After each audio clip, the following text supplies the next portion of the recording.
안녕하십니까.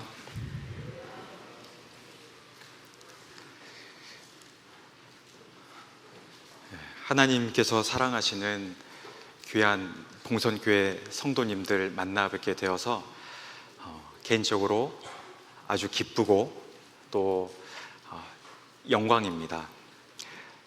제가 광주교회에서 교회학교 생활을 했는데 그때 봉선교회 세워지는 이야기도 그때 전해 듣고 제 마음속에는 굉장히 큰 교회고 오래된 교회의 그 마음이 있는데 봉선교회에서 같이 말씀으로 교제하게 허락하신 하나님 은혜를 생각할 때 참 영광이고 또 오늘 귀한 시간이 되었으면 좋겠습니다.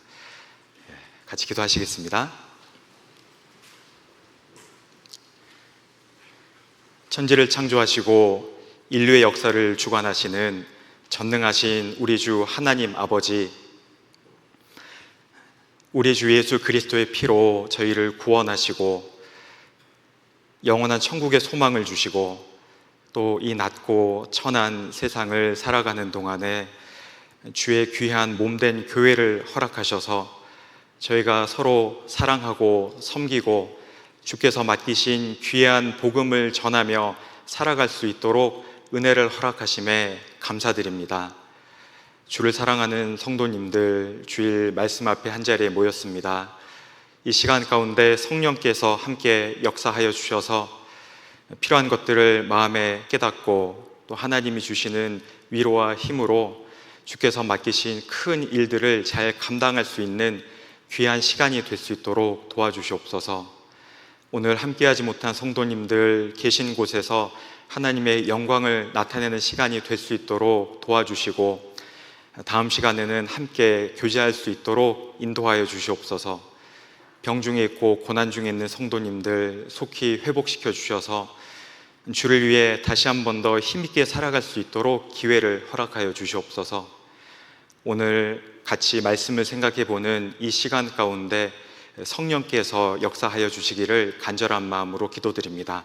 저희를 사랑하시는 예수님 이름으로 기도드렸습니다. 아멘. 욥기 23장 10절입니다.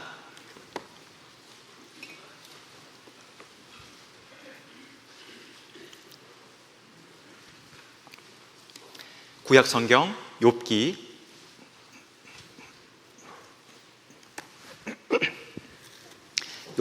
23장 10절, 구약 성경 783페이지 부근에 있습니다. 욥기 23장 10절 같이 읽겠습니다. 나의 가는 길을 오직 그가 아시나니 그가 나를 단련하신 후에는 내가 정금같이 나오리라. 오늘 같이 생각해 볼 말씀의 제목은 욥기를 통한 교훈입니다. 지금 교회 일정을 보면 전도 집회가 연이어서 계속 있고 또 다음 주부터, 이번 주 말고 다음 주부터 대전도 집회가 있는 것으로 제가 알고 있는데 전도 집회도 계속 있고 또 앞으로 우리 큰 영적인 전쟁이 될 학예수양회가 앞에 있지 않습니까? 학예수양회도 시작이 되고 우리가 고생과 수고를 많이 해야 되는 시기인데 이럴 때일수록 우리에게 필요한 것은 개인의 신앙을 잘 정비하는 것이라고 생각을 합니다. 개인의 신앙을 잘 정비해 두면 하나님께서 맡기신 큰 일들을 잘 감당할 수가 있을 것이고 또 특히 욥기가 우리 신앙을 잘 정비하는 데 큰 도움을 주고 또 오늘의 묵상이 앞으로 있을 많은 일들 가운데 도움이 되는 그런 시간이 되었으면 하는 마음으로 본문을 준비를 해보았습니다. 욥기에 대해서는 우리 많은 말씀 시간 동안에 잠깐씩은 교훈을 받을 기회가 많이 있습니다. 그런데 욥기의 부분에 대해서는 교훈을 받을 기회는 있지만 욥기를 전반적으로 쭉 살펴보면서 욥기의 구성이 어떻게 되어 있고 욥기가 어떤 그 주제를 가지고 있고 교훈이 어떻게 이어지는지 욥기에 대해서 중요한 내용들이 아주 짜임새 있게 정리가 되어 있는데 욥기에 대해서 이렇게 생각해 볼 기회는 많지 않을 거라고 생각을 합니다. 오늘 욥기를 통해서 필요한 교훈들을 받아볼 텐데, 여기 욥이라는 사람은 고난받는 자라는 뜻을 가지고 있는 사람인데, 욥기에 대한 이야기들이 많이 있습니다. 욥기는 언제 기록이 됐을까? 욥기가 기록된 장소는 어디일까? 욥기는 하나님께서 왜 우리에게 주셨을까? 여러 가지 내용들이 있는데, 먼저 살펴보면 욥기를 좀 개괄을 해보겠습니다. 욥기를 기록한 기자는 성경에 나와 있지 않습니다. 누가 기록했는지는 잘 알지 못하지만 기록한 시대는 우리가 추정해 볼 수가 있습니다. 욥기는 족장 시대인 약 기원전 2000년경의 기록이 있었던 일이라고 우리가 생각을 하는데, 왜 그렇게 생각을 하냐면, 욥기에는 족장 시대라고 하면 아브라함 이런 시대가 족장 시대잖아요. 모세 오경보다도 먼저 있었던 일이라는 건데, 족장 시대에 사용되었던 언어들이 많이 기록이 되어 있습니다. 하나님이라는 단어가 다른 성경에 보면 엘로힘이라는 단어를 많이 사용을 합니다. 들어보셨을 것입니다. 그런데 욥기에서는 하나님이라는 칭호를 샤다이라는 단어를 많이 사용을 합니다. 샤다이라는 단어가 31번 정도 기록이 됐다고 학자들이 셌는데, 그런데 다른 성경에 보면 이 샤다이라는 단어가 욥기 외에는 17번밖에 사용이 되지 않았다고 알려져 있거든요. 그리고 욥기에 보면 이스라엘이 굉장히 중요하게 생각했던 것이 제사법인데, 제사법, 이런 율례들에 대한 것들이 기록이 없습니다. 또 아브라함, 이삭, 야곱이 살았던 때가 족장 시대인데, 족장 시대와 환경이 비슷하게 기록이 많이 되어 있습니다. 어떤 사람이 부자인지 부자가 아닌지를 셀 때 재산을 측량하는 그 척도가 돈이라기보다도 가축들, 양이 몇 마리이고 약대가 몇 마리이고 이런 것들로 재산을 표현을 하기 때문에 족장 시대와 비슷하고, 그리고 욥이 마지막에 보면 병이 나은 뒤에 140년을 더 살았다고 했는데요, 그 나이를 보았을 때도 아브라함, 데라 200살, 175살 이 정도 살았던 그 나이와 비슷하다는 것을 생각을 해봤을 때, 이 욥기가 기록이 된 그 시대적인 배경은 족장 시대, 약 기원전 2000년쯤일 것이다 라고 생각을 합니다. 이 욥기가 기록된 곳은, 욥기의 배경이 되는 장소는 우스 땅이라고 이야기를 하는데, 우스 땅은 팔레스타인, 우리 지금 이스라엘 전쟁하고 있는 곳 있잖아요. 팔레스타인의 남쪽, 동쪽, 우리 그 동해 있죠? 동해 남해 할 때 남해 동해 그 사이쯤 되는 남동쪽, 팔레스타인의 남동쪽 되는 지역이 우스 땅이었을 것으로 또 생각을 하고 있습니다. 굉장히 오래된 성경이기 때문에 어떤 사람들은 욥기의 이야기는 실제 있었던 일이 아닐 것이다, 욥기의 이야기들이 너무 아주 극단적인 고난들도 많이 있고, 이것은 실제 인물이 아니고 교훈을 주기 위해서 만들어진 예화일 것이다 라고 주장하는 사람들도 있습니다. 그런데 성경은 이 욥이라는 사람은 실제 존재했던 사람이라는 것을 증언을 해줍니다. 에스겔 성경에 보면 비록 노아, 다니엘, 욥이라도 이야기가 나오잖아요. 하나님께서 그 욥이 의로운 사람이라고 직접 언급을 하셨고, 또 신약 성경 야고보서에 보면 너희가 욥의 인내를 들었고 라는 말씀이 있는 것처럼, 성경은 욥이 실제로 존재했던 사람이라는 것을 입증을 해주고 있습니다. 이 욥은 우리에게 교훈을 주시기 위해서 하나님이 직접 사람을 드셔서 욥이라는 사람을 두시고 그 욥에게 많은 고난을 주시고 우리에게 보여주시면서 우리에게 교훈을 주시기 위해서 기록이 되고 사용이 된 귀한 성경입니다. 욥기가 이런 성경인데, 욥기의 주제를 생각을 해볼 수가 있습니다. 욥기의 주제는 뭘까요? 욥기의 주제는 경건한 사람에게 왜 고난이 있는가 입니다.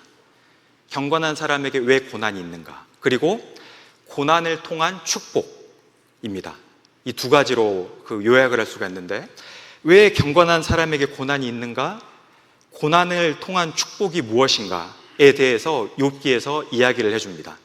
그래서 오늘은 짧은 시간인데 오늘 설교는 욥기의 구성에 따라서 진행을 해보려고 합니다.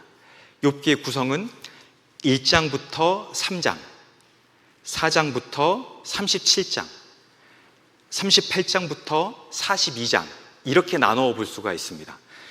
1장부터 3장은 욥의 고난에 대한 이야기가 나오고 4장부터 37장은 욥과 친구들의 그 논쟁에 대한 이야기가 나오고 38장부터 42장은 하나님의 말씀과 욥에게 주시는 축복 이야기가 나옵니다. 그래서 이런 흐름으로 오늘 말씀을 생각을 해볼 건데 오늘 욥기의 묵상을 통해서 하나님이 주시는 그 은혜 가운데 우리 신앙이 잘 준비되어서 앞으로 있을 많은 우리 해야 될 일들을 잘 준비하는 그런 시간이 되었으면 좋겠습니다. 먼저는 1장부터 3장 욥의 고난을 통해서 생각을 해보도록 하겠습니다. 욥기 1장 1절을 보시면 욥기 1장 1절에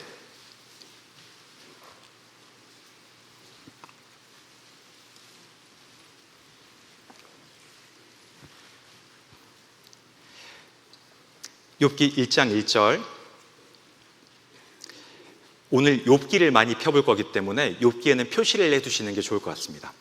욥기 1장 1절에 우스 땅에 욥이라 이름하는 사람이 있었는데 그 사람은 순전하고 정직하여 하나님을 경외하며 악에서 떠난 자더라.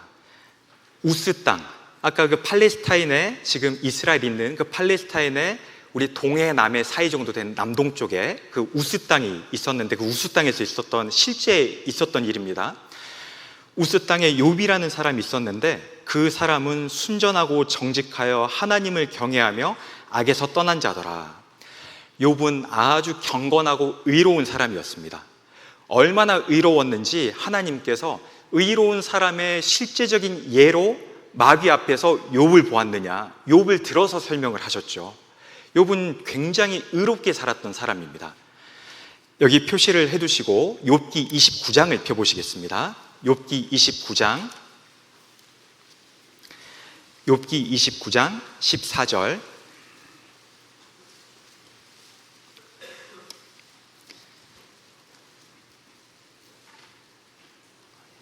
29장 14절 내가 의로 옷을 삼아 입었으며 나의 공의는 도포와 면류관 같았었느니라. 욥은 실제로 이렇게 살았거든요. 욥은 의로 옷을 삼아 입었으며 나의 공의는 도포와 면류관 같았었느니라. 욥은 다른 사람의 그 어려운 형편을 그냥 지나가지 않았다고 했습니다. 도와줬거든요. 소경의 눈도 되어주고 절뚝발이의 발도 되어주고 고아에게 먹여주고 과부에게 또 따뜻하게 입혀주고 욥은 다른 사람의 것을 빼앗지 않았다고 했습니다. 욥은 원수도 저주하지 않았다고 했습니다. 31장 29절에 보시면 욥기 31장 29절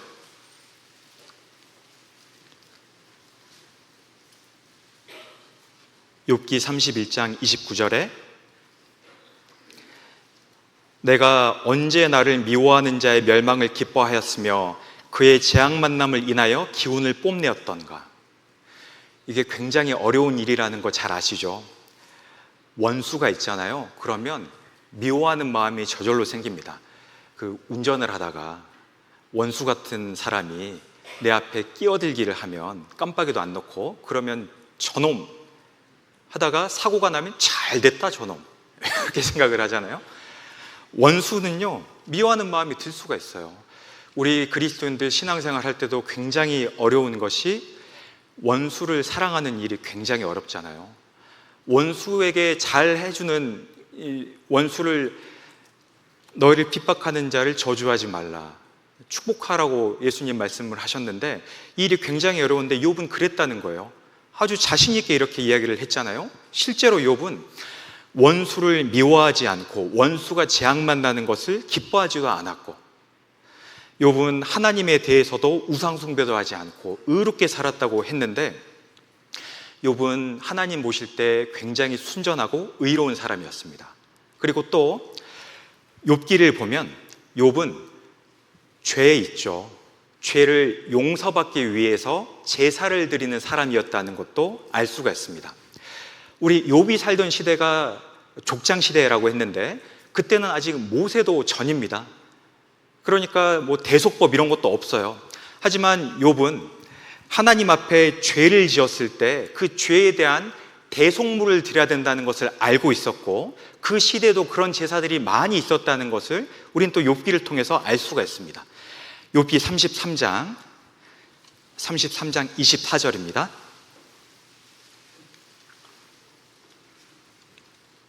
욥기 33장 24절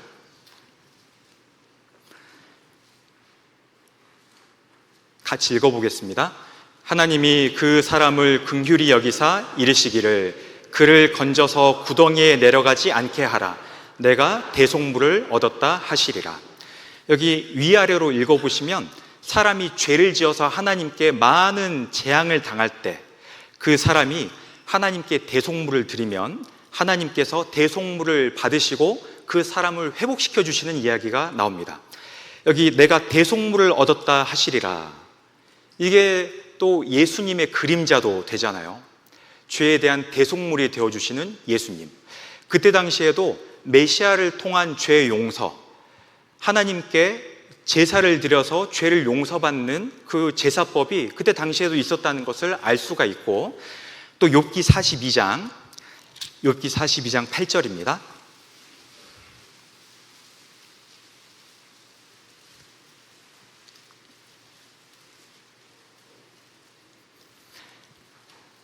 욥기 42장 8절 그런즉 너희는 수송아지 7과 수양 7을 취하여 내 종 욥에게 가서 너희를 위하여 번제를 드리라. 내 종 욥이 너희를 위하여 기도할 것인즉 내가 그를 기쁘게 받으리니 너희의 우매한 대로 너희에게 갚지 아니하리라. 이는 너희가 나를 가리켜 한 것이 내 종 욥의 말같이 정당하지 못함이니라. 여기 욥의 세 친구들이 욥에게 대해서 했던 말이 정당하지 않은 말이었습니다. 하나님께서 너희가 정당하지 않다.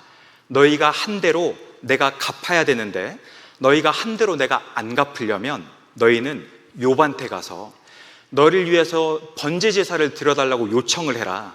욥이 너희를 위해서 번제 제사를 드리면 내가 그것을 보고 너희 죄대로 갚지 않을 것이다 라고 말씀을 하신 거거든요. 실제로 욥이 그렇게 번제를 드려줬습니다.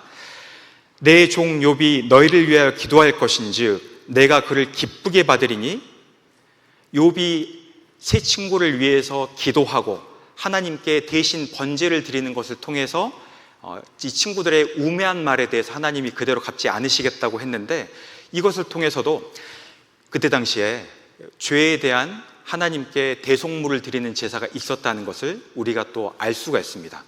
욥은 하나님께 죄에 대한 대속 제사를 드렸던 사람이었습니다.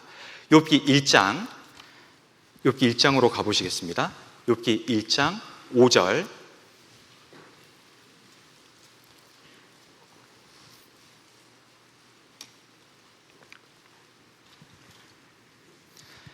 욥기 1장 5절 그 잔치날이 지나면 욥이 그들을 불러다가 성결케 하되 아침에 일어나서 그들의 명수대로 번제를 드렸으니 이는 욥이 말하기를 혹시 내 아들들이 죄를 범하여 마음으로 하나님을 배반하였을까 함이라. 욥의 행사가 항상 이러하였더라. 그래서 욥은 죄에 대한 대속 제사를 알고 있었고 믿고 있었고 드리던 사람이었기 때문에 자기 자녀들이 잔치를 벌일 때 막 부어라 마셔라 무슨 죄를 지을지 모르잖아요. 그래서 각 명수대로 아들, 딸들 각 명수대로 하나님께 항상 제사를 지냈던 그런 사람이었습니다. 욥의 행사가 항상 이러하였더라 그러잖아요. 욥은 죄에 대한 용서를 구하는 대속 제사를 드리는 사람이었고 그리고 또 욥은 불쌍한 사람도 돕는 사람이었습니다.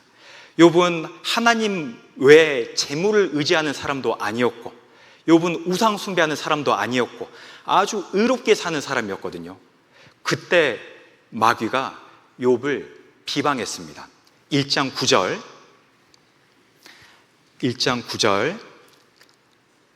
사단이 여호와께 대답하여 가로되 욥이 어찌 까닭없이 하나님을 경외하리이까? 지금 사탄이요, 마귀가 욥에 대해서 비방하는 겁니다. 욥은요, 하나님 위선자입니다.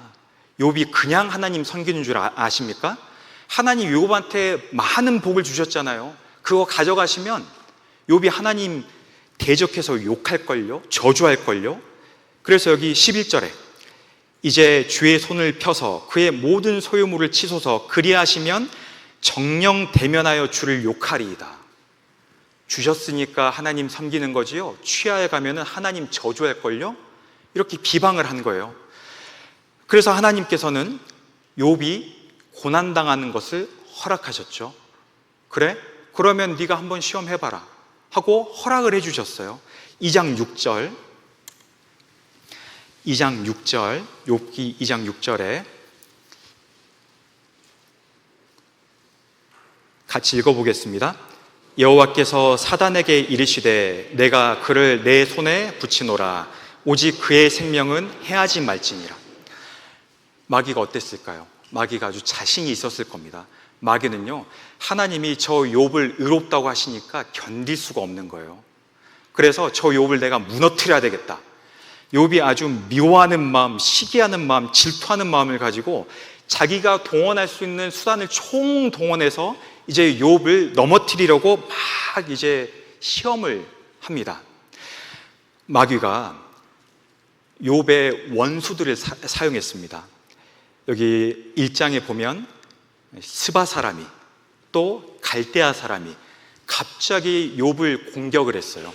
그래서 욥에 있는 재산들을 다 빼앗아 버리고 가져가 버리고 죽여버리고, 그리고 마귀가 하늘에서 불을 내리게 해가지고 욥의 그 재산들, 양들과 종을 불에 태워서 죽여버리고, 그리고 마귀가 큰 바람을, 대풍을 일어나게 해가지고 그 자녀들이 있던 건물을 무너뜨려서 건물에 자녀들을 다 깔려 죽게 했습니다.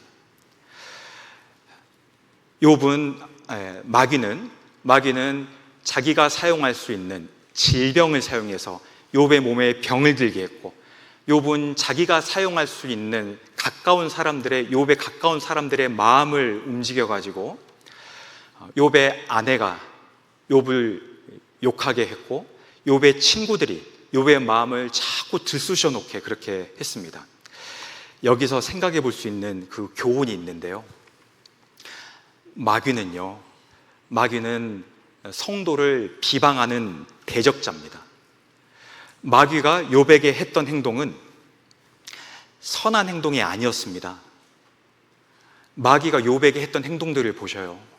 마귀는 자기가 동원할 수 있는 온 힘을 다해가지고 주변의 원수들도 사용하고 기적들도 일으키고 주변 사람들 마음들까지 다 이렇게 해가지고 욥을 막 흔들어 놨잖아요. 의도는 욥의 믿음, 너 그 믿음이 너 위선이잖아, 너 그거 진짜 믿음 아니잖아 라는 것을 입증하려고 하나님 앞에 하나님의 영광을 깎아내리고, 이 마귀가 악한 마음으로 그렇게 했는데, 마귀는 의로운 사람 욥도 그렇게 했던 것처럼 우리에게도 그렇게 한다는 것입니다. 마귀는 죄의 근원이잖아요. 마귀 마음을 한번 생각해 보세요. 마귀는 왜 마귀가 됐냐면 자기가 하나님 옆자리에 앉으려고 했던 겁니다. 그런데 자기가 하나님 옆자리에 앉으려고 했는데, 그렇게 했을 때 하나님이 마귀를 땅으로 다 이렇게 쫓아내시고 지옥 형벌을 마련해 두셨잖아요. 그런데 마귀가 보니까 하나님께서 사람을 만드실 때 하나님의 형상대로 만드시잖아요. 나는 천사인데, 타락한 천사가 됐는데 하나님의 형상대로 사람을 만드시네. 벌써 거기서부터 질투심에 견딜 수가 없었을 겁니다. 그런데 그 하나님의 형상대로 만들어진 사람들을 자기가 막 꼬셔가지고 죄를 짓게 만들어가지고 죄인을 만들어 놨더니, 이번에는 하나님 본인께서 사람 몸을 입고 이 땅에 오셔가지고 그 죄를 다 용서해 놓으시고 예수님의 피를 믿는 사람마다 다 회복시키셔가지고 하나님 옆자리에 앉는 교회로서 하나님의 신부로서 삼으시잖아요. 마귀가 볼 때는 죄인들이 한 게 아무것도 없으면서 예수님 피 하나 믿었다고 이제 자기들이 하나님 자녀래요. 자기들이 하나님의 아내가 된대요. 막 자기들이 신앙생활을 한다고 막 해요. 마귀가 볼 때 그게 얼마나 안이 꽂고 밉고 질투가 나고 그러겠어요. 그래서 마귀는 의로운 사람, 하나님 보실 때 구원받은 우리 의인들, 우리를 가만히 두지 않습니다. 자기가 할 수 있는 총 일들을 동원해가지고 우리에게도 그런 시험들, 악한 일들을, 악한 의도를 가지고 행한다는 것을 교훈받을 수가 있습니다. 그런데 여기까지 생각을 해보면 조금 정리해야 될 부분이 있습니다. 그게 뭐냐면 마귀가 잘한 게 아니잖아요. 욥에게 했을 때 했던 일들이 의로운 일이 아니잖아요. 마귀가 욥에게 했던 것은요, 자기가 사용할 수 있는 수단을 총동원해가지고 욥 괴롭히는 일이었습니다. 사람들을 막 죽이는 일이었어요. 악한 의도를 가지고. 그런데 하나님께서는 그걸 허락하셨죠. 아니, 하나님은 선하신 분인데 왜 마귀가 악한 행동을 그렇게 하는 것을 허락하셨지? 이제 이것을 좀 정리를 해야 됩니다. 하나님은 선한 분이십니다. 그래서 마귀가 욥에게 하는 행동이 악한 행동이었는데 악한 행동을 가지고 선하게 쓰신 겁니다.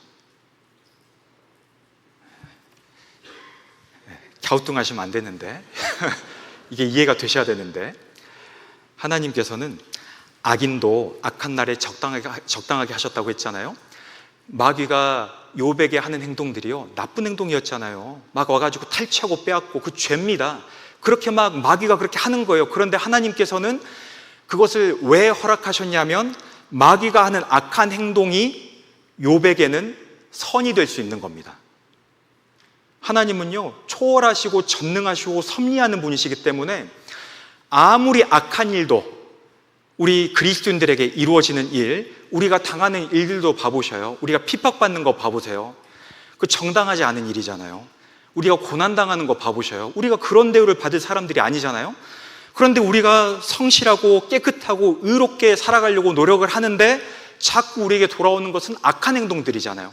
세상 사람들이 우리에게 하는 것들이 잘한 일이 아니잖아요. 그 사람들 악한 의도를 가지고 악하게 하는 겁니다. 그 마귀가 뒤에서 하는 것이 분명히 맞아요.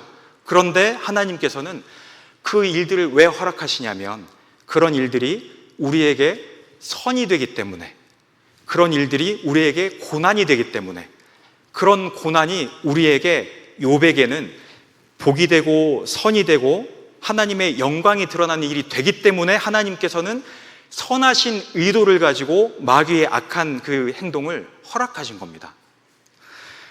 하나님께서는 마귀가 하는 이런 일들을 가지고 선한 고난으로 사용하셨습니다. 그래서 어떻게 됐냐면, 어떻게 됐죠? 그 일을 통해서 결국은 욥의 믿음이 입증이 됐잖아요. 욥은 끝까지 인내했습니다. 그래서 하나님 앞에요, 욥은 믿음 가운데 의롭게 살았다는 것을 마귀의 많은 시험 가운데 입증해낸 거예요. 그래서 욥 자신에게도 영광이 되고, 그리고 하나님께도 영광이 되고, 봐라, 마귀야, 봐라, 네가 그렇게 비방했지만 내 종 욥은 믿음으로 그렇게 한 거지 않느냐, 의롭지 않느냐, 네가 틀렸지 않느냐, 하나님께 영광이 되고, 그리고 욥의 이 일을 통해서 지금까지도 많은 성도님들이 위로를 얻고 힘을 얻고 또 고난을 이겨나가고 있잖아요. 하나님께서는 마귀가 악하게 하는 이 일을 가지고 선으로, 선한 고난으로 사용하셨다는 겁니다. 그래서 우리에게 이루어지는 그 많은 고난들, 정당하지 않은 고난입니다. 행위 없이, 까닭 없이, 이유 없이 우리에게 하는 그런 핍박들, 악한 일들이 주어지지만 하나님은 그것을 선한 도구로 사용하셔서 우리에게 영광이 되고 하나님께 영광이 되고 또 우리의 신앙이 성장이 되는 아주 선한 도구로 사용하신다는 것을 알 수가 있습니다. 그리고 여기 이 2장 6절을 볼 때 또 알 수 있는 것이, 여호와께서 사단에게 이르시되 내가 그를 내 손에 붙이노라, 오직 그의 생명은 해하지 말지니라. 하나님이 한계를 두셨잖아요. 마귀가 악한 행동을 할 수 있었지만 한계 안에서 할 수가 있었습니다.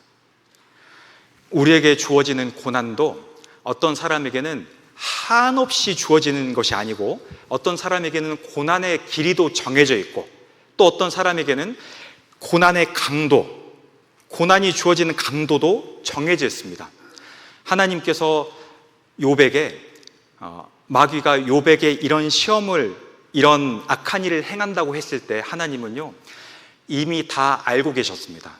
욥이 어렵고 힘든 시간을 통과하지만 결국은 욥이 이겨내고, 결국은 욥이 고난을 극복해내고 인내를 통해서 하나님께 영광을 돌릴 것을 알고 계셨기 때문에 허락을 하신 거거든요. 하나님께서 우리에게 고난을 주실 때에도 우리가 결국은 이 고난을 이겨낼 수 있는 그 한계라는 것, 이 정도까지 견딜 수 있다는 것을 아시기 때문에 그 범위 안에서 고난을 주신다는 것도 교훈받을 수가 있습니다. 욥은 큰 고난이 왔을 때 하나님을 찬송했습니다. 여기 1장 21절입니다.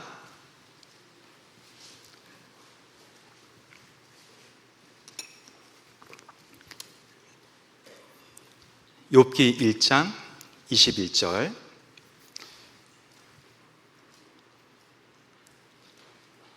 같이 읽겠습니다. 가로되 내가 모태에서 적신이 나왔사온즉 또한 적신이 그리로 돌아가올지라. 주신 자도 여호와시요 취하신 자도 여호와시오니 여호와의 이름이 찬송을 받으실지니이다 하고. 욥은 고난이 왔을 때 마귀의 이 악한 행동을 인해서 자기의 가지고 있는 재산이 다 없어지고 또 자기 자녀들도 다 죽게 되고 큰 고난이 왔을 때 욥이 했던 행동은 여호와의 이름이 찬송을 받으실지니이다 하고 하나님을 찬송했습니다. 욥은요 진짜 진실한 신앙을 가진 사람이었습니다. 우리가 주셨다는 것을 인정하는 것은 참 쉽습니다. 하나님께서 주셨다, 간증할 때도 제가 기도를 했더니 하나님이 이루어 주셨어요, 제가 기도응답을 받았습니다 라고 간증하는 것은 쉽습니다. 그런데 하나님이 가져가셨어요 라고 간증하는 것은 굉장히 어렵습니다.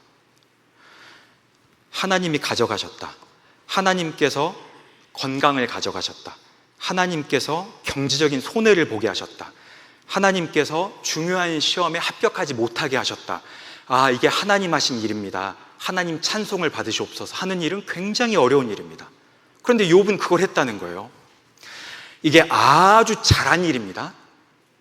주신 자도 여호와시요 취하신 자도 여호와시오니 여호와의 이름이 찬송을 받으실지어다. 우리도 하나님께서 가져가셨을 때 하나님이 가져가셨다는 것을 인정할 수 있어야 됩니다. 하나님은 주시기도 하는 분이시고 가져가시기도 하는 분이십니다. 그러니까 나에게 필요한 것이 없어졌을 때, 나에게 중요한 것을 잃어버렸을 때 그거 징계다 라고 단정 짓는 것은요 그거 아주 1차원적인 생각입니다. 그게 징계가 아닐 수 있어요. 내가 이번에 넘어졌던 거, 뼈가 부러졌던 거, 안 좋은 일이 생겼던 거, 이게 징계구나, 징계 아닐 수도 있다는 겁니다.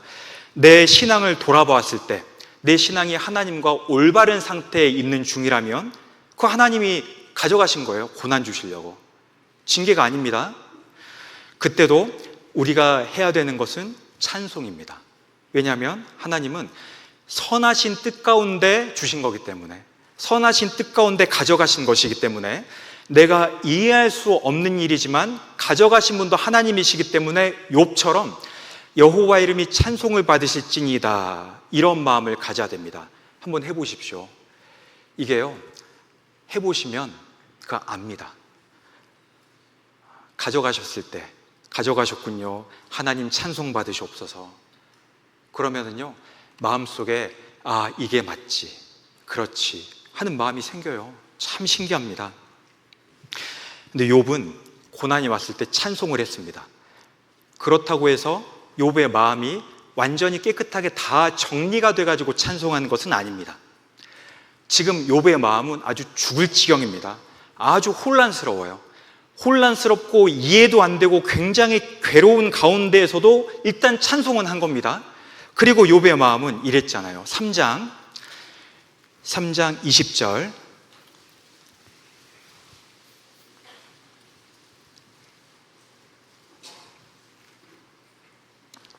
욥기 3장 20절 같이 읽어보겠습니다. 어찌하여 곤고한 자에게 빛을 주셨으며 마음이 번뇌한 자에게 생명을 주셨는고. 여기 3장에는 욥이 얼마나 괴로워하고 슬퍼했는지가 잘 나옵니다. 내가 왜 태어났을까? 차라리 죽는 게 나았을 텐데. 내가 왜 엄마 뱃속에서 나왔을까? 차라리 사산돼가지고 이 세상을 보지 않고 바로 하나님 봤으면 좋을 텐데. 도대체 왜 나에게 이런 일을 주셨을까? 어찌하여 곤고한 자에게 빛을 주셨으며 왜 하나님 나를 태어나게 하셨습니까? 마음이 번뇌한 자에게 생명을 주셨는고. 내 마음이 이렇게 번뇌스러운데 왜 생명을 주셨습니까? 욥은 마음속에 굉장히 혼란스러운 겁니다. 이해가 안 되는 거예요. 왜 욥의 마음이 혼란스러웠냐면 도대체 왜 하나님이 이런 어려움을 당하게 하셨는지가 이해가 안 되는 겁니다. 자기는 의롭게 살았거든요. 이런 처우를 받을 사람이 전혀 아니거든요. 욥기 23장 3절입니다.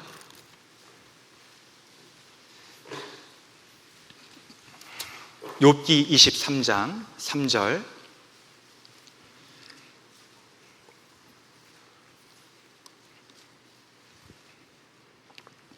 욥기 23장 3절. 제가 읽겠습니다. 내가 어찌하면 하나님 발견할 곳을 알고 그리하면 그 보좌 앞에 나아가서 그 앞에서 호소하며 변백할 말을 입에 채우고 내게 대답하시는 말씀을 내가 알고 내게 이르시는 것을 내가 깨달으리라. 내가 하나님 좀 만나봤으면 좋겠다. 하나님이 하시는 말씀을 내가 깨달았으면 좋겠다. 도대체 왜 이런 일이 생긴 것일까? 여기 8절에 그런데 내가 앞으로 가도 그가 아니 계시고 뒤로 가도 보이지 아니하며 그가 왼편에서 일하시나 내가 만날 수 없고 그가 오른편으로 돌이키시나 배울 수 없구나. 욥이 앞을 봐도 뒤를 봐도 오른쪽을 봐도 왼쪽을 봐도 전혀 하나님의 응답이 없는 거예요. 하나님 왜 나에게 이런 일을 주셨습니까? 내가 하나님 앞에서 변백해 보고 싶습니다. 대화를 좀 나눠보고 싶습니다. 알고 싶습니다. 아무리 하나님께 간구를 해봐도 안 알려주시는 겁니다. 왜 이런 일을 당하는지 모르겠는 거예요. 여기 10절에 나의 가는 길을 오직 그가 아시나니. 욥이 지금 겪고 있는 일, 욥이 가는 길은 오직 그가 아시나니, 하나님만 아시는 일이었습니다. 하나님은 알고 계셨습니다. 왜 욥에게 이런 일을 주셨는지, 왜 욥이 지금 이런 고난을 겪고 있는지. 그런데 욥에게는 말씀을 안 해주셨습니다. 욥은 모르겠는 거예요. 하나님은 아시는데 나는 모르겠다. 앞으로 가도 모르겠고 뒤로 가도 모르겠고.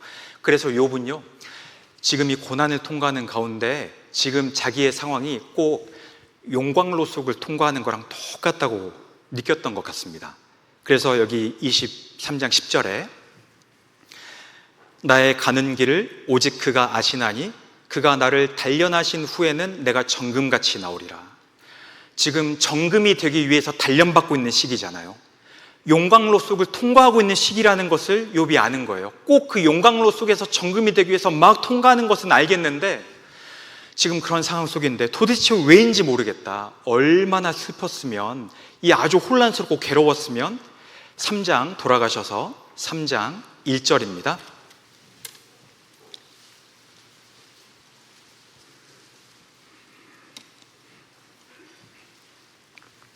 (3장 1절) 그 후에 욥이 입을 열어 자기의 생일을 저주하니라. 욥이 말을 내어 가로되 나의 낱날이 멸망하였었더라면, 나 말을 배웠다 하던 그 밤도 그러하였었더라면. 욥이 너무나 혼란스럽고 괴로워서 차라리 내가 죽었었으면 좋았을 텐데. 이 모습을 통해서 또 우리가 생각해 볼 수 있는 교훈이 있습니다. 때로는 우리에게도 이유를 알 수 없는 고난이 올 때가 있습니다. 아무리 고민을 해봐도, 아무리 하나님께 부르짖어봐도 하나님이 응답을 안 해주셔서 도대체가 왜 이런 일이 일어나는지를 전혀 모르겠어서 너무나 번뇌스럽고 고민이 되고 슬프고 한탄스럽고, 하나님께서 왜 이런 고난을 주셨는지 이해하기 위해서 많은 노력을 해봅니다. 그런데 모르겠어요. 아, 이렇게 하시려고 허락하셨나? 아, 저렇게 하시려고 허락하셨나? 우리 가끔 간증할 때도 그런 간증을 하잖아요.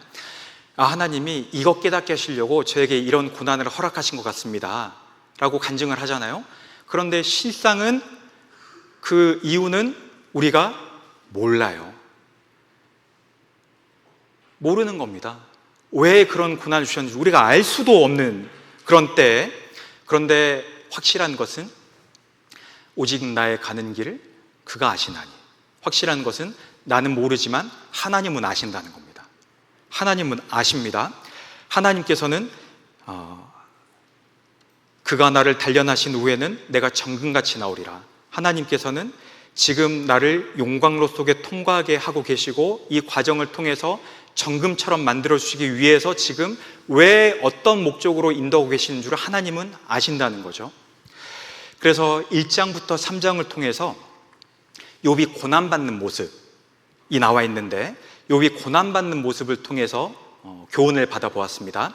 지금부터는 4장부터 37장에 나와 있는 욥과 친구들의 논쟁을 통해서 우리가 생각해 볼 것들을, 교훈을 받아보겠습니다. 욥이 이렇게 고난 가운데 도대체 이유를 모르겠고 아주 번뇌가 많고 마음속에 고민으로 가득할 때, 슬픔 중에 있을 때 욥의 세 친구들이 찾아왔습니다. 2장, 욥기 2장 11절.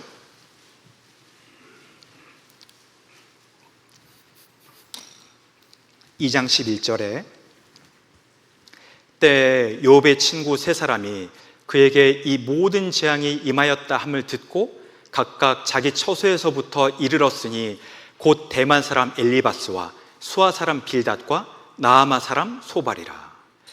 그들이 욥을 조문하고 위로하려 하여 상약하고 오더니 대만 사람 엘리바스, 수아 사람 빌닷, 나아마 사람 소발, 이 세 친구들이 와서 욥을 위로해 주려고 와서 보니까 욥의 곤고함이 너무나 심한 거예요. 그래서 7일 동안 아무 말도 하지 못했습니다. 아무 말도 하지 않고 7일 동안 욥 옆에서 그냥 보고만 있었어요.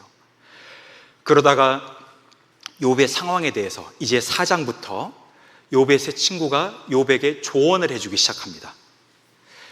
처음에는 엘리바스가 한 이야기를 먼저 생각을 해볼 건데, 4장 7절에 보시면, 4장 7절에, 욥기 4장 7절, 생각하여 보라, 죄 없이 망한 자가 누구인가? 정직한 자의 끊어짐이 어디 있는가? 내가 보건대 악을 밭갈고 독을 뿌리는 자는 그대로 거두나니. 이 엘리바스는 자기가 관찰한 것, 그리고 자기의 개인적인 경험을 가지고 욥에 대해서 정죄를 했습니다. 자기가 관찰한 것. 7절에 생각하여 보라, 생각해봐라, 죄 없이 망한 자가 누구인가? 정직한 자의 끊어짐이 어디 있는가? 네가 정직했으면 끊어졌겠느냐? 죄 없이 망한 사람이 어디 있느냐? 8절에 내가 보건대, 자기 관찰이죠. 내가 보건대, 내가 관찰해 보니까 내 경험에는 내가 보건대 악을 밭갈고 독을 뿌리는 자는 그대로 거두나니. 악을 밭갈고 독을 뿌리면, 죄를 지으면 그대로 거두게 되더라. 욥기 5장 27절, 욥기 5장 27절에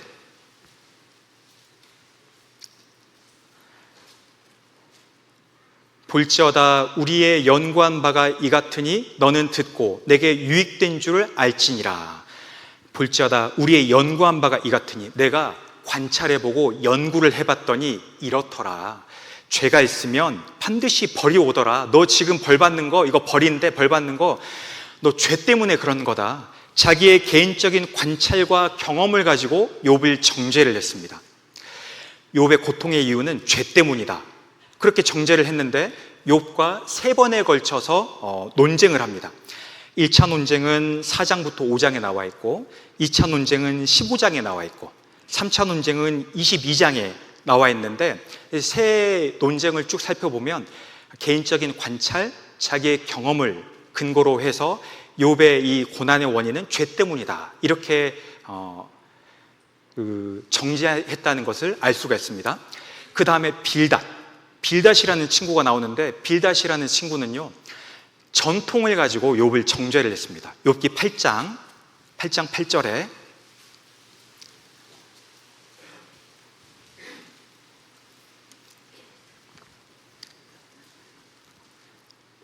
욥기 8장 8절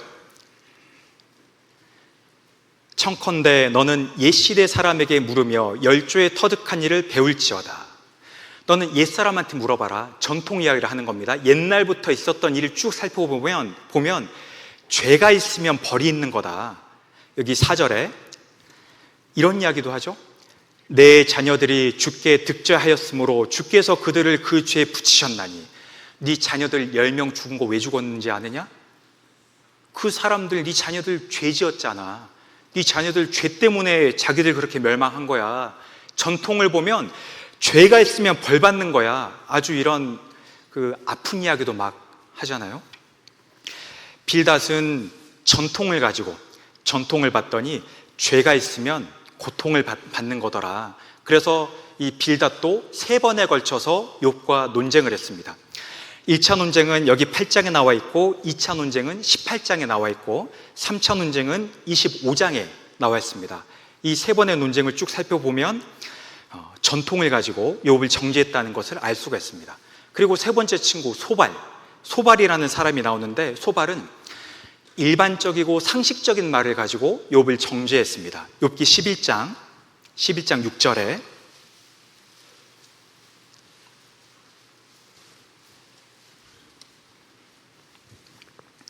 욥기 11장 6절 지혜의 오묘로 내게 보이시기를 원하노니 이는 그의 지식이 광대하심이라. 너는 알라.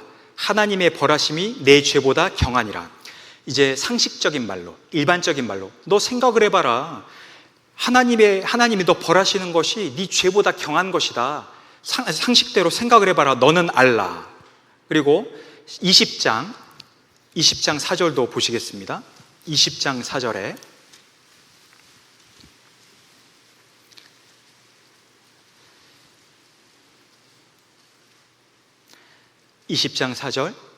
내가 알지 못하느냐? 예로부터 사람이 이 세상에 있어오므로 악인의 이기는 자랑도 잠시요. 너는 알지 못하느냐? 옛날부터 그래왔다. 그 일반적인 것 당연한 거다. 당연하다는 이야기죠. 죄가 있으면 당연히 벌을 받는 거다. 그 일반적이고 상식적인 말로 네 잘못을 알아야 된다. 이렇게 욥에 대해서 정죄를 했는데, 이 소발이라는 사람은 2번에 걸쳐서 욥을 정죄를 했습니다. 아까 봤던 11장 그리고 지금 펴고 있는 20장 2번에 걸쳐서 욥에게 정죄를 했습니다. 이 세 친구의 공통점을 볼 수가 있습니다. 세 친구의 공통점은 딱 그 생각이 고정이 돼 있죠. 죄가 있으면 벌을 받는다. 의롭게 하면 상을 받는다. 불행은 반드시 죄에 대한 결과다. 불행이 온다는 것은 죄가 있다는 것이다. 이 아주 딱 정해져 있는 그 틀 속에서 생각을 하기 때문에 욥에게 그렇게 정죄를 하는 겁니다. 그러니까 세 친구들 관점으로 보면은 이 세상에서 일어나는 모든 일들이 이 범주 안에 들어가는 거예요. 잘 되는 사람, 번영하는 사람은 의롭게 살았으니까, 안 되는 사람, 저주받는 사람, 그 좀 망하는 사람, 이런 사람들은 죄를 지었으니까 상벌을, 하나님의 보실 때 그 상벌을 인간이 측량할 수 있다, 이렇게 생각을 하고 욥에게 편협된 견해를 가지고 정죄를 하는 겁니다. 그런데 이 친구들 이야기를 쭉 보면은 알 수가 있는 것이 내세에 대한 관점이 없잖아요. 내세에 주는 하나님이 주시는 보응에 대한 것은 관점이 못 미치는 겁니다. 그래서 이 세 친구는요, 욥을 도와주려고 왔는데 아무런 도움이 안 됐습니다. 욥의 받는 이 고난이 죄 때문에 잘못했으니까 벌을 받는 거라고 단정지었습니다. 이 세 친구들은 욥이 고난받는 것에 제3의 이유, 하나님의 다른 이유가 있다는 것을 생각하지 못했습니다. 일반적인 상황을 가지고 무리하게 일괄적으로 욥에게 적용을 하다 보니까 오히려 더 욥이 고통스럽게 된 거예요. 그래서 이 이야기를 듣는 욥은 어땠을까요? 욥은요, 아주 괴로웠습니다. 도저히 모르겠는데 친구들이 그런 이야기만 하니까 이제 자기 입장을 최선을 다해서 피력을 하는 겁니다. 나는 죄가 없는데, 아무리 생각해봐도 나는 죄가 없는데. 31장, 욥기 31장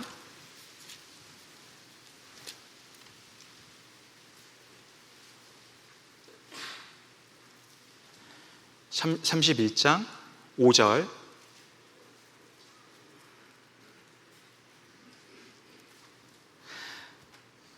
언제 나의 행위가 허탄하였으며 내 발이 괴월에 빨랐던가. 그리하였으면 내가 공평한 저울에 달려서 하나님이 나의 정직함을 아시게 되기를 원하노라.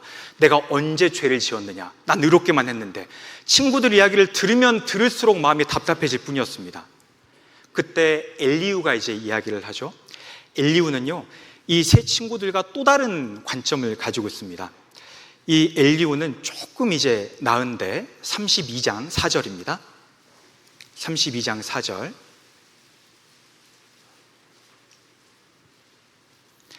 32장 4절에 엘리후가 그들의 나이 자기보다 많음으로 욥에게 말하기를 참고 있다가, 이제 참고 있다가 이야기를 하기 시작하는데 33장 6절을 보시겠습니다. 33장 6절 같이 읽어보겠습니다. 나와 내가 하나님 앞에서 일반이니 나도 흙으로 지으심을 입었은즉. 이제 좀 다르기 시작하죠.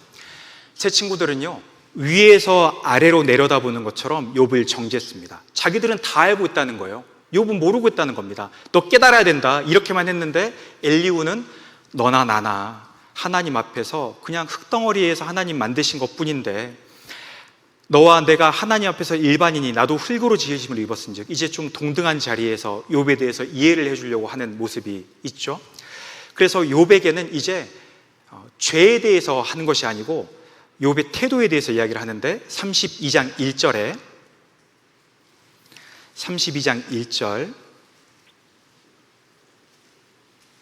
2절입니다. 2절에 람 족속 부스 사람 바라겔의 아들 엘리후가 노를 바라니 그가 욥에게 노를 바람은 욥이 하나님보다 자기가 의롭다 하며. 욥, 가만히 너를 보니까 다른 거는 모르겠는데 네가 하나님보다 의롭다는 거, 그건 네가 잘못한 거다. 그리고 세 친구에 대해서도 32장 3절에 또 세 친구에게 노를 바람은 그들이 능히 대답지는 못하여도 욥을 정죄함이라. 너희 왜 욥을 정죄하느냐? 욥 정죄하면 안 된다. 그건 너희가 잘못한 거다. 그리고 엘리후가 볼 때에는 여기 쭉 나중에 보시면 아시겠지만 고난에는 목적이 있다는 것을 이제 엘리후가 생각을 하기 시작하고 이야기를 해줍니다. 고난에는 목적이 있다. 고난을 통해서 물론 징벌도 받는다. 그런데 고난을 통해서 신앙을 회복시켜 주시기도 한다. 고난을 통해서 자기를 돌아보시기도 한다. 그런 이야기를 쭉 했습니다. 그렇지만 이 엘리후도 결국은 욥에게 도움을 주지 못했습니다. 이 세 친구의 논쟁을 볼 때 우리가 교훈받을 것이 있는데, 우리가 교훈받을 것은 나의 생각과 경험과 일반적인 상식을 가지고 주어진 상황을 함부로 단정지어서는 안 된다는 것입니다. 다른 사람에 대해서도, 그리고 나 자신에 대해서도.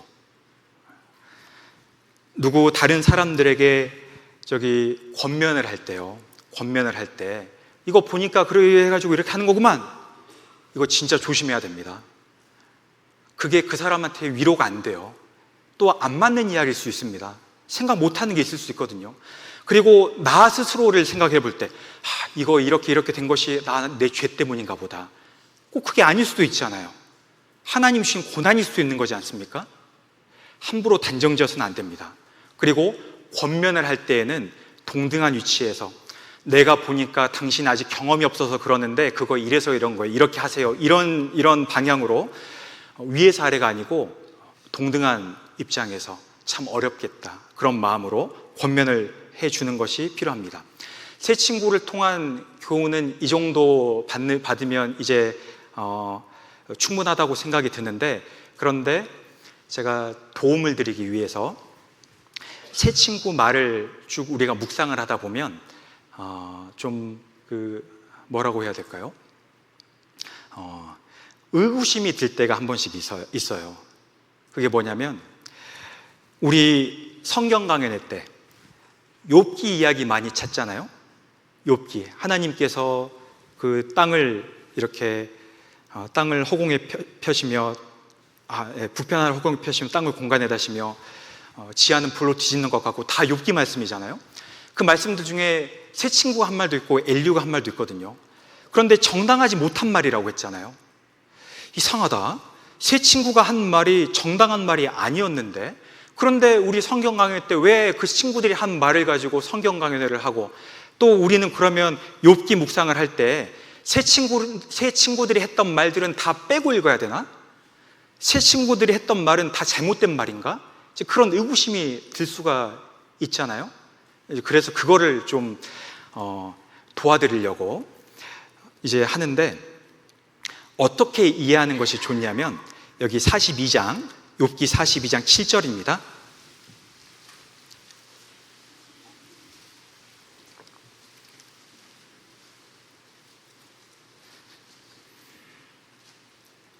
욥기 42장 7절에 여호와께서 욥에게 이 말씀을 하신 후에 대만 사람 엘리바스에게 이르시되 내가 너와 내 두 친구에게 노하나니 이는 너희가 나를 가리켜 한 말한 것이 내 종 욥의 말같이 정당하지 못함이니라. 그러니까 이 세 친구가 했던 말 중에 뭐가 정당하지 않다고 한 거냐면, 세 친구가 자신들의 견해를 가지고 욥을 정죄한 것이 정당하지 않다는 이야기입니다. 세 친구가 한 모든 말이 잘못됐다는 이야기가 아니고, 세 친구가 한 말 중에는 옳은 말들이 있어요. 이 세상에 이치에 해당하는 옳은 말들이 있는데 그 이치들을 가지고 무리하게 욥에게 적용을 시켜서 욥을 정죄한 것, 이것이 정당하지 않다는 이야기입니다. 그래서 실제로 욥기에 여기 고린도전서 3장을 보시겠습니다. 그 전에 욥기 5장을 보시겠습니다. 욥기 5장 13절.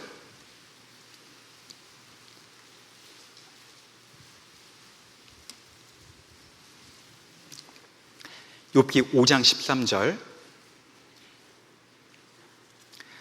간교한 자로 자기 괴율에 빠지게 하시며 사특한 자의 계교를 패하게 하심으로.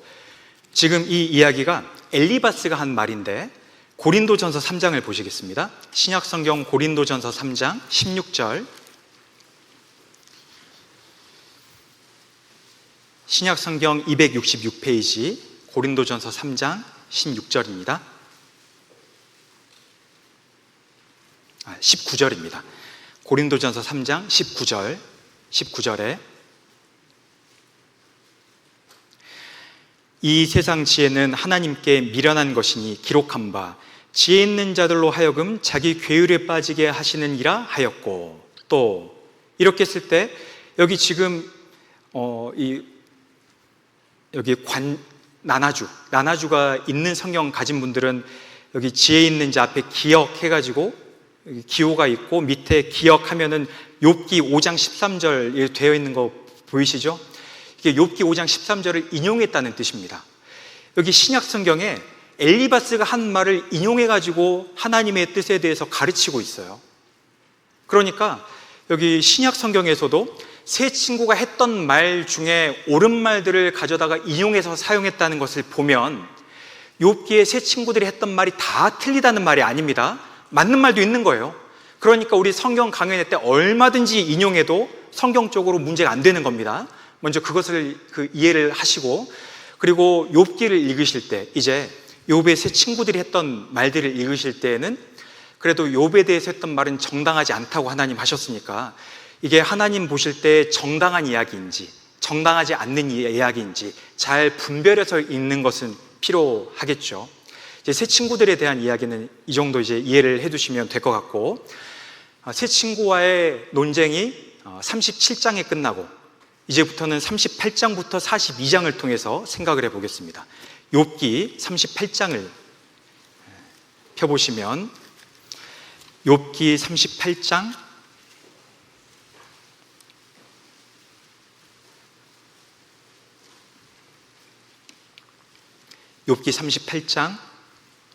1절입니다. 38장 1절에 1절부터 2절까지 같이 읽겠습니다. 때에 여호와께서 폭풍 가운데로서 욥에게 말씀하여 가라사대 무지한 말로 이치를 어둡게 하는 자가 누구냐. 저는 개인적으로 욥기에서 제일 클라이막스, 제일 하이라이트가 38장 이 부분이라고 개인적으로 묵상이 됩니다. 여기 읽으면 마음이 웅장해지잖아요. 그때 하나님이 폭풍 가운데 나타나신 겁니다.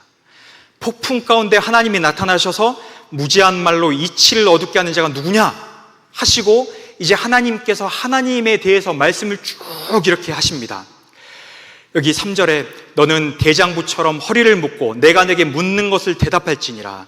내가 땅의 기초를 놓을 때 내가 어디 있었느냐, 내가 깨달아 알았거든 말할지니라.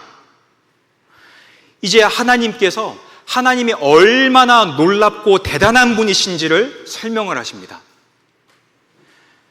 여기에서는 하나님께서요, 욥에게 하나님께서 폭풍 가운데 나타나셔서 욥에게 너 무지한 말로 이치를 어둡게 한 자가 누구냐, 네가 왜 고난 당하는지 내가 이제부터 설명을 해주겠다. 그러면 우리 속이 참 시원할 텐데, 하나님께서는요, 왜 고난받는지에 대한 설명은 전혀 안 하십니다. 전혀 안 하셔요. 전혀 안 하시고 하나님이 어떤 분이신지에 대해서만 설명을 하시는 거예요. 끝까지 욥이 고난 왜 받았는지 그 이야기를 안 해주셔요. 욥에게 하나님은 우주를 창조하셨다. 하나님께서는 욥에게 하나님이 얼마나 위대한 분이신지를 설명하는 것을 통해서 욥에게는 하나님만 의지할 수 있도록 욥에게 근거를 주시는 겁니다. 40장, 욥기 40장 1절,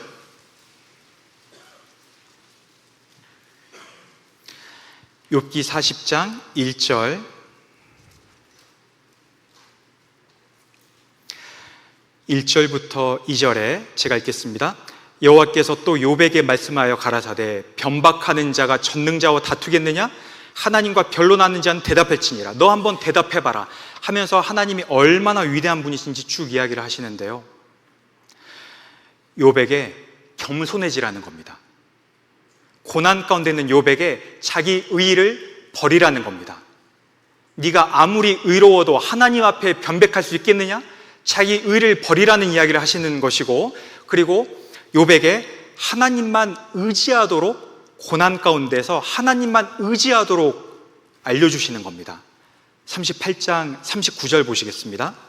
38장 39절에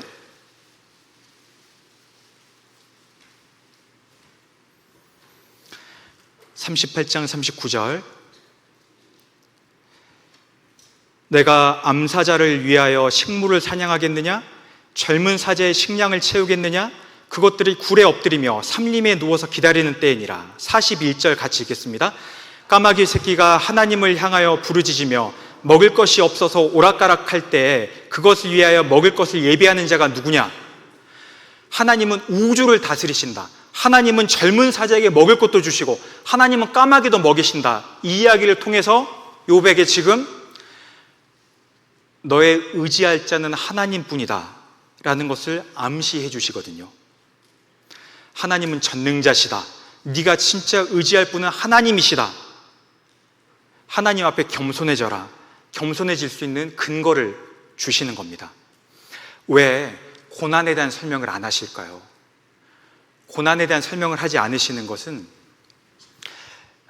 욥의 고난이요, 진짜 고난이 되게 하시려고 그렇게 하시는 이유가 있다고 생각을 합니다. 욥에게 주어진 시험을 시험답게 하시려고.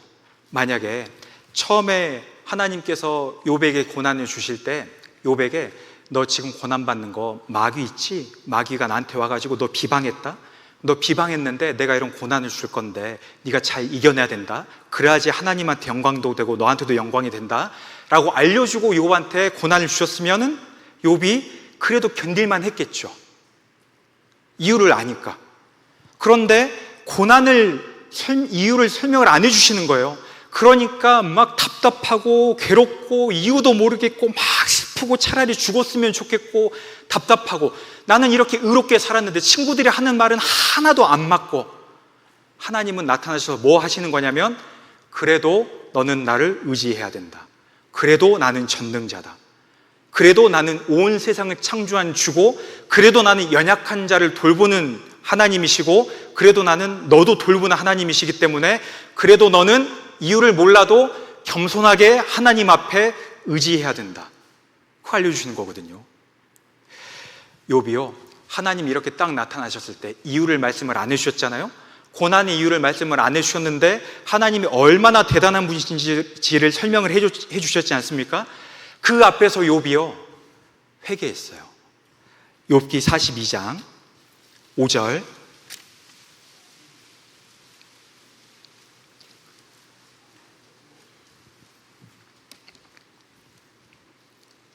(42장)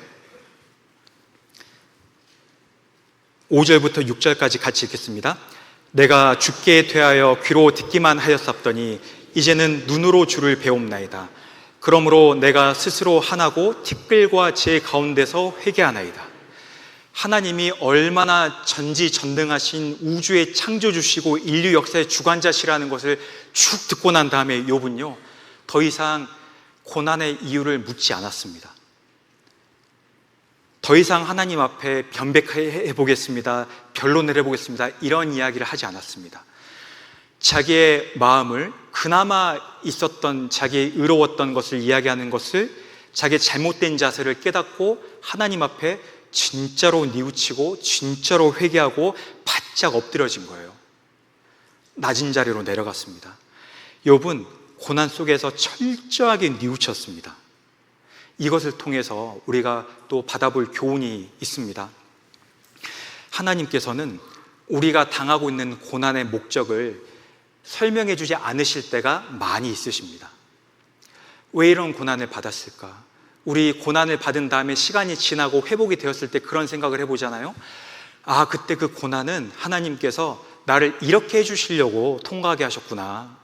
아, 그때 그 고난은 나한테 있어야 되는 시간이었구나. 그래서 내가 지금 이런 것을 묵상하게 되고 이렇게 신앙이 성장할 수 있었고 이런 복을 받게 되었구나 라고 우리가 이해를 해보는 시간들이 있잖아요. 그게 물론 틀리다는 것이 아니고 그게 맞는데, 그게 맞지만 하나님의 진짜 목적에 대해서는 우리가 이해할 수 없을 수가 있다는 거예요. 모를 수 있다는 겁니다. 진짜 그게 다일까요? 아닐걸요? 더 있을 겁니다. 우리는 알 수 없는 하나님의 목적이 있습니다. 도대체 이유를 알 수 없고 왜 이런 일이 생겼는지, 나는 잘못한 게 하나도 없는데 교회에서 왜 이렇게 억울한 일을 당할까? 왜 이렇게 핀잔을 듣고 나는 올바른 마음으로 한 일에 대해서 왜 이렇게 미움을 받고, 나는 세상에서도 이렇게 정직하고 성실하게 사는데 왜 자꾸 나는 경제적으로 어려운 일이 오고, 나는 교회 가운데서 열심히 살려고 건강 관리도 열심히 하는데 왜 자꾸 나는 건강이 이렇게 처짐을 당하고, 도대체 왜 나에게 이런 고난을 하나님 주시는 걸까? 이해가 안 될 때가 있어요. 그럴 때 우리는 어떻게 해야 되냐면 하나님이 얼마나 크신 분이신지를 생각을 해야 됩니다. 하나님은요 사람이 측량할 수 있는 분이 아니십니다. 욥기 37장 23절, 욥기 37장 23절,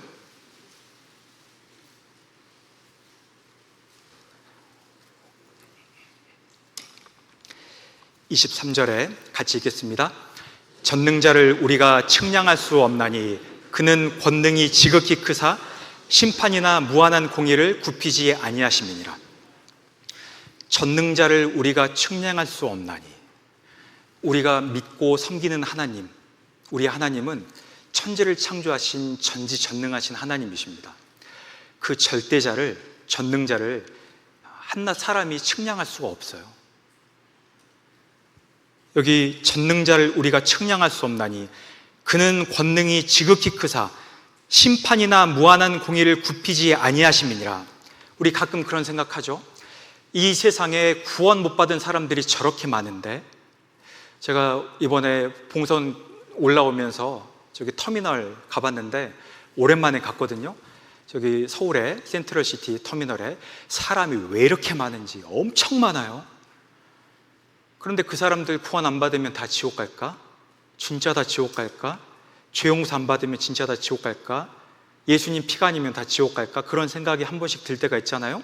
그런데 말씀하시죠. 여기 23절에 그는 권능이 지극히 크사 심판이나 무한한 공의를 굽히지 아니하심이니라. 하나님은 죄에 대한 심판과 공의를 굽히지 않는 분이십니다. 다 지옥 갑니다. 지옥 가요. 천국 갈 수 있는 길은 유일하게 그 죄를 용서받는 길밖에 없습니다. 예수님 피를 통해서 이루어 주신 그 대속 사역을 믿는 수밖에 없어요. 그렇지 않으면 지옥 간다니까요. 심판이나 무한한 공의를 굽히지 아니하시느냐. 아무리 작은 죄라도 그 하나님을 사람은 측량할 수가 없는 것입니다. 욥기 36장 앞에 36장 26절입니다.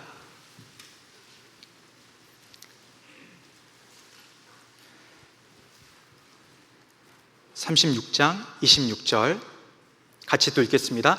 하나님은 크시니 우리가 그를 알 수 없고 그 연수를 계산할 수 없느니라. 하나님은 크십니다. 얼마나 크신지 우리가 하나님을 알 수가 없습니다.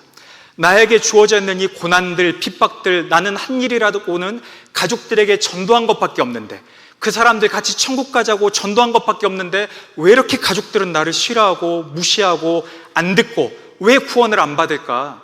왜 나는 핍박을 받고 고난을 받고 왜 나는 이렇게 사는 거지?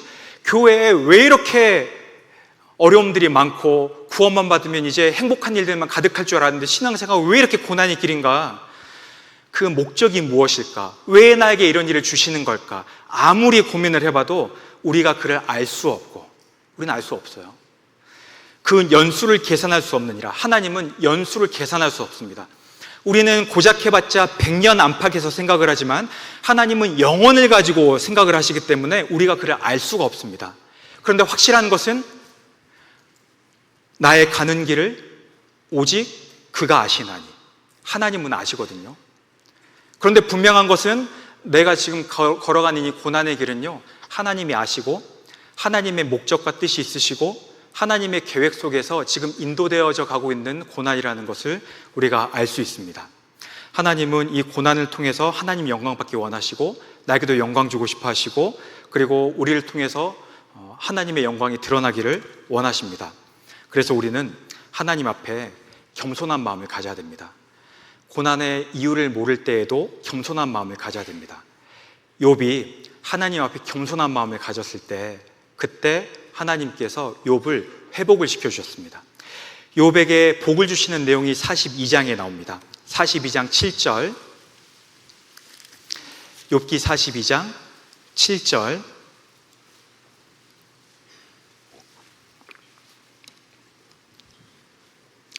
(42장 7절에) 여호와께서 욥에게 이 말씀을 하신 후에 대만 사람 엘리바스에게 이르시되 내가 너와 내 두 친구에게 노하나니 이는 너희가 나를 가리켜 말한 것이 내 종 욥의 말같이 정당하지 못함이니라. 하나님께서 하나님에 대해서 쭉 설명하신 다음에 하나님이 첫 번째 하셨던 일은 세 친구들을 꾸짖으신 일이었습니다. 욥 앞에서 세 친구들을 꾸짖으신 거예요. 욥이 하나님 앞에 철저하게 낮추고 회개하고 돌이켰을 때 하나님은 그 욥의 원수가 되었던 세 친구들을 꾸짖으시고 그리고 친구들 앞에서 욥을 높여주셨습니다. 9절 8절입니다. 8절에 그런즉 너희는 수송아지 7과 수양 7을 취하여 내 종 욥에게 가서 너희를 위하여 번제를 드리라. 내 종 욥이 너희를 위하여 기도할 것인즉 내가 그를 기쁘게 받으리니 너희의 우매한 대로 너희에게 갚지 아니하리라. 이는 너희가 나를 가리켜 한 말한 것이 내 종 욥의 말같이 정당하지 못함이니라. 이제 하나님께서는 세 친구를 꾸짖으시고 세 친구에게 명령을 하셨는데 너희 이제 욥한테 가서 너희를 위해서 기도해 주라고 해라. 그리고 너희 이제 욥한테 가서 너희를 위해서 번제를 드려달라고 해라. 욥이 그렇게 너희를 위해서 번제를 드리고 기도를 해주면 너희의 정당하지 않은 그 말에 대해서 너희에게 안 갚겠다. 이렇게 말씀을 하셔서 세 친구가요 욥에게 갔습니다.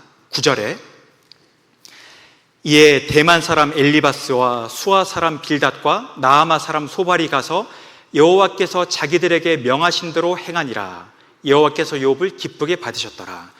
그래서 세 친구가 욥에게 가서 욥한테 기도 부탁을 하고 욥에게 번제를 대신 드려달라고 하고 그리고 욥이 하나님 말씀하신 대로 드렸을 때 하나님이 욥을 기쁘게 받으셨습니다.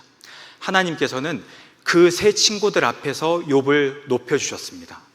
이제 복이 시작되는 거죠. 그리고 다른 사람들에게로부터도 하나님은 욥을 높여주셨는데 11절에 이에 그의 모든 형제와 자매와 및 전에 알던 자들이 다 와서 그 집에서 그와 함께 식물을 먹고 여호와께서 그에게 내리신 모든 재앙에 대하여 그를 위하여 슬퍼하며 위로하고 각각 금 한 조각과 금고리 하나씩 주었더라. 그리고 주변 사람들이 이제 욥에게 돌아와서 욥을 위해서 슬퍼해주고 위로해주고 금고리 하나씩을 주었습니다. 욥의 명예를 회복을 시켜주시는 겁니다.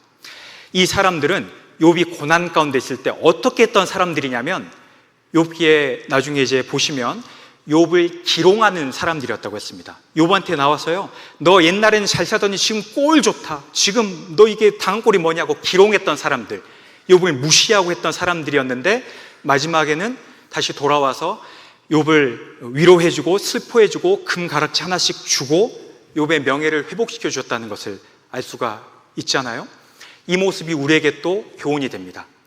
우리가 고난 가운데 있을 때, 어려움 속에서도 믿음을 지키고 살아갈 때 주변 사람들이 우리에게 대해서 저 사람들은 미련한 사람들, 돈 벌 수 있는 길 뻔히 알면서도 그렇게 안 하는 사람들, 너희처럼 사는 미련한 사람들이 어디 있느냐, 요즘은 다 속이고 살고 그 정도는 다 한다, 다 먹고 사는데 왜 너희는 그렇게 깨끗하게 살려고 하느냐, 하나님은 무슨, 이렇게 비난했던 사람들이 있는데 하나님께서는 회복시켜 준다고 했거든요.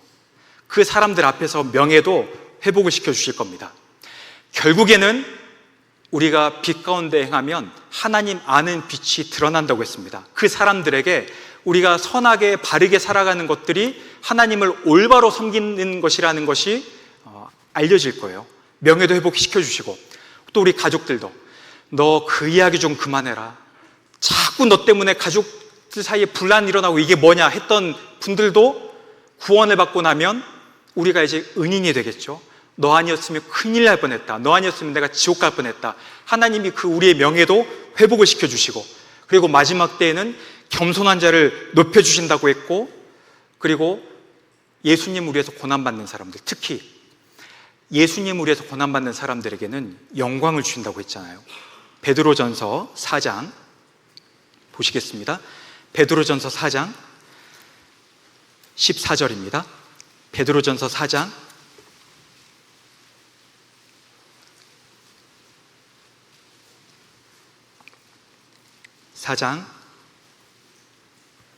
14절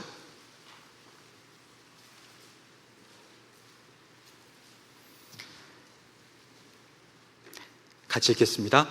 너희가 그리스도의 이름으로 욕을 받으면 복 있는 자로다. 영광의 영 곧 하나님의 영이 너희 위에 계심이라. 우리 전도 집회가 많이 있고 학예 수양회가 또 앞에 있고 또 전도를 해야 되고 또 핍박을 받고 또 고난도 받고, 학예 수양회에 가가지고 땀 많이 흘릴 거 생각하면 또 여름이 뜨겁고, 그런 고난 가운데 하나님이 영광을 주신다고 했습니다. 하나님은 명예를 회복시켜 주시는 분이십니다. 욥의 명예를 회복시켜 주시고, 그리고 소유를 갑절로 주셨습니다. 욥기 42장 돌아가셔서 욥기 42장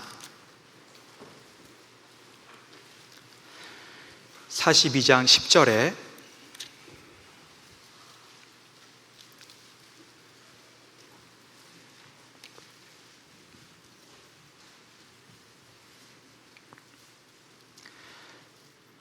같이 읽겠습니다.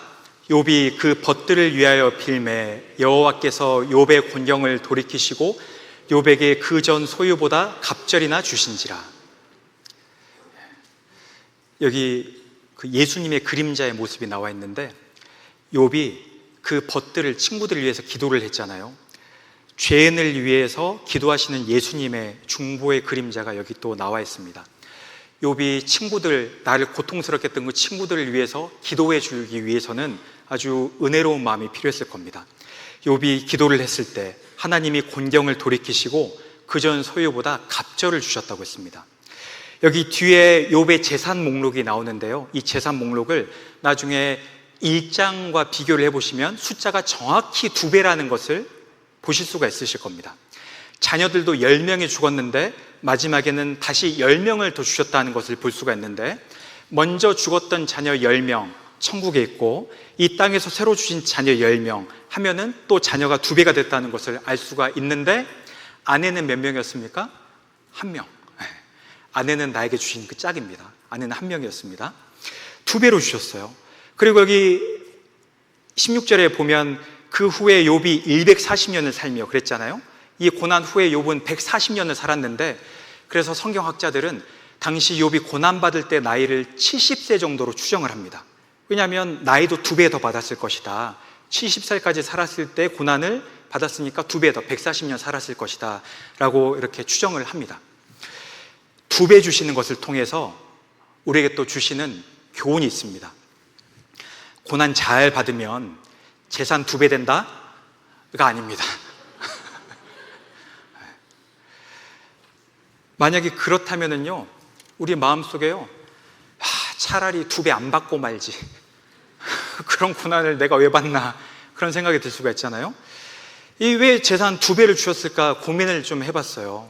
그런데 이제 묵상하는 중에 그렇겠다 싶었던 것이, 2배를 주셨다는 것은 고난 받기 전에 누렸던 복보다 고난 받고 난 뒤에 2배를 주셨다는 것은 고난을 통해서 주시는 복이요, 배나 된다는 것이잖아요.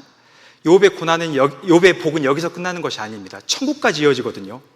우리 구원받은 그리스도인들이 이 세상에서 고난받는다고 해가지고 무조건 다 재산 2배 되는 게 아니잖아요. 사도 바울 순교당했잖아요. 예수님 제자들 다 순교당했지 않았습니까? 그럼 안 맞는 거잖아요. 재산 이야기뿐만이 아니고 고난받는 사람에게는 하나님께서 2배 넘는 그 이상의 복을 주신다는 것을 교훈해 주시는구나 라는 그 묵상이 되었습니다. 욥이 이 고난을 통해서 진짜로 받았던 복이 있습니다. 재산은 재산이고 진짜 받았던 복이 있습니다. 마귀 말이 틀렸다는 것을 입증을 해냈어요. 하나님, 욥 그냥 섬기는 거 아닐걸요? 위선일걸요? 하지만 믿음을 가지고 끝까지 믿음을 입증을 해냈잖아요. 그래서 욥에게도 영광이 되고 그 영광을 통해서 하나님께도 영광이 되었습니다. 마귀한테 봐라, 그냥도 하나님에 대한 은혜를 가지고도 잘 섬기지 않느냐, 하나님께도 영광이 되고, 그리고 우리 많은 기독교 역사 가운데 그리스도인들에게도 위로를 주고, 욥의 그 주신 복이 2배 넘는 고난을 주셨는데, 우리에게도 고난을 주시는 것이요, 2배 이상이 되는 복을 주시기 위해서 이 고난을 주시는 것이 맞습니다. 나의 가는 길을 오직 그가 아시나니 그가 나를 단련하신 후에는 내가 정금같이 나오리라. 하나님이 우리 이 고난을 통해서 주시는 진짜 귀한 값진 보배가 무엇인지 아십니까? 믿음입니다. 베드로전서 1장 7절입니다. 베드로전서 1장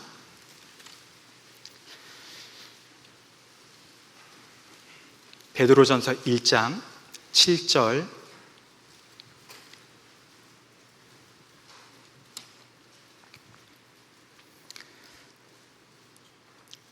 신약성경 376페이지 부근에 있습니다.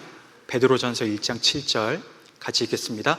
너희 믿음의 시련이 불로 연단하여도 없어질 금보다 더 귀하여 예수 그리스도에 나타나실 때에 칭찬과 영광과 존귀를 얻게 하려 함이라.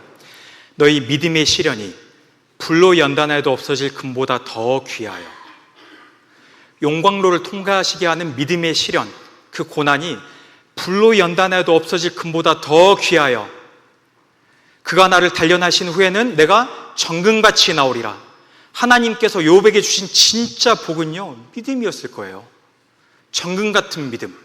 고난을 통해서 재산도 주시고, 그리고 영광도 주시고, 그리고 믿음도 주시고, 하나님께 영광도 돌리게 하시고, 우리에게 고난을 주시는 것을 통해서도 우리에게도 육신적인 복도 필요한 대로 주십니다. 그리고 영광도 주시고 우리 믿음도 연단시키시고. 야고보서 5장 그 앞에 있죠. 야고보서 5장 11절.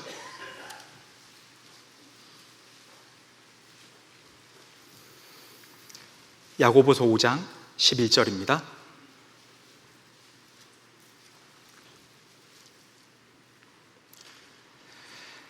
11절 같이 읽겠습니다.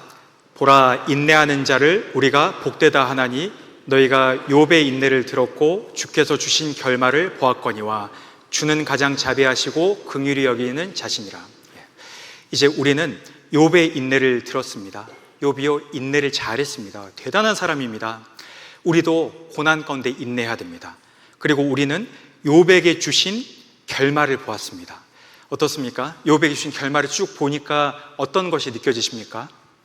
야고보서 기자는요, 이렇게 이야기했어요. 주께서 주신 결말을 보았거니와 주는 가장 자비하시고 긍휼히 여기는 자신이라. 욥의 고난을 봤더니 하나님은 가장 자비하시고 긍휼히 여기는 분이시구나. 하나님께서 우리에게 고난을 주십니다. 그 고난을요, 자비하셔서 사랑해서 주시는 것입니다. 긍휼히 여기는 자시구나. 우리 고난 통과할 때 하나님은요, 내버려 두시는 것이 아닙니다. 사랑하는 눈빛으로, 불쌍히 여기는 마음으로, 그렇지만 복을 주고자 하는 마음으로 우리에게 주십니다. 처음 읽었던 말씀 같이 읽고 이제 마무리하겠습니다. 욥기 23장 10절입니다. 욥기 23장 10절.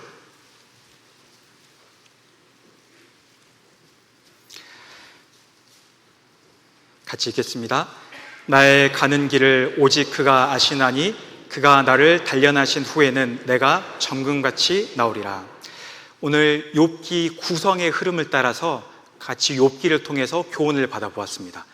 1장부터 3장까지는 욥의 고난에 대해서 교훈을 받아보았고 4장부터 37장까지는 욥과 친구들의 논쟁을 통해서 교훈을 받아보았고 38장부터 42장까지는 하나님의 말씀과 하나님이 주시는 복을 통해서 교훈을 받아보았습니다. 결국 욥기를 다 읽어보면 욥이 왜 그런 고난을 받았는지 이유는 나오지 않습니다. 안 알려주셨어요. 그렇지만 하나님께서는 나의 가는 길을 오직 그가 아시나니, 우리에게도 고난의 이유를 말 안 해주실 때가 있지만 우리에게 하나님이 어떤 분이신지 알려주시고 겸손한 마음으로 하나님께서 나를 인도하신다는 것을 알게 하시고 믿게 하시고 우리에게 정금 같은 믿음을 위해서 연단을 시키십니다. 그가 나를 단련하신 후에는 내가 정금같이 나오리라. 이제 전도 집회도 있고 학예 수양회도 있는데 이런 것도 고난이죠.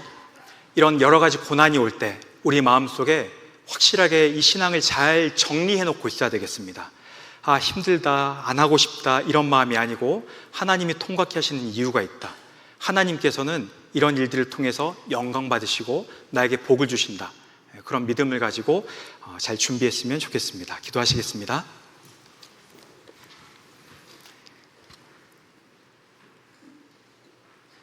천지를 창조하시고 인류의 역사를 주관하시는 전능하신 우리 주 하나님 아버지, 저희를 구원하여 주시고 이 땅에 살아가는 가운데 자비하심과 긍휼하심으로 인도하여 주시는 은혜에 감사드립니다. 주께서 사랑하시는 귀한 봉선교회 성도님들, 주께서 맡기신 복음을 전하기 위해서 열심히 수고하고 또 일하고 있습니다. 봉선교회가 담임 목사님을 중심으로 마음이 하나가 되어서 이 마지막 때 주의 복음을 더욱 힘있게 전하며 살아가는 귀한 교회가 될 수 있도록 은혜를 베풀어 주시옵소서. 이후에 있는 모든 시간들도 전능하신 하나님 손길에 부탁드립니다. 저를 사랑하시는 예수님 이름으로 기도드렸습니다. 아멘.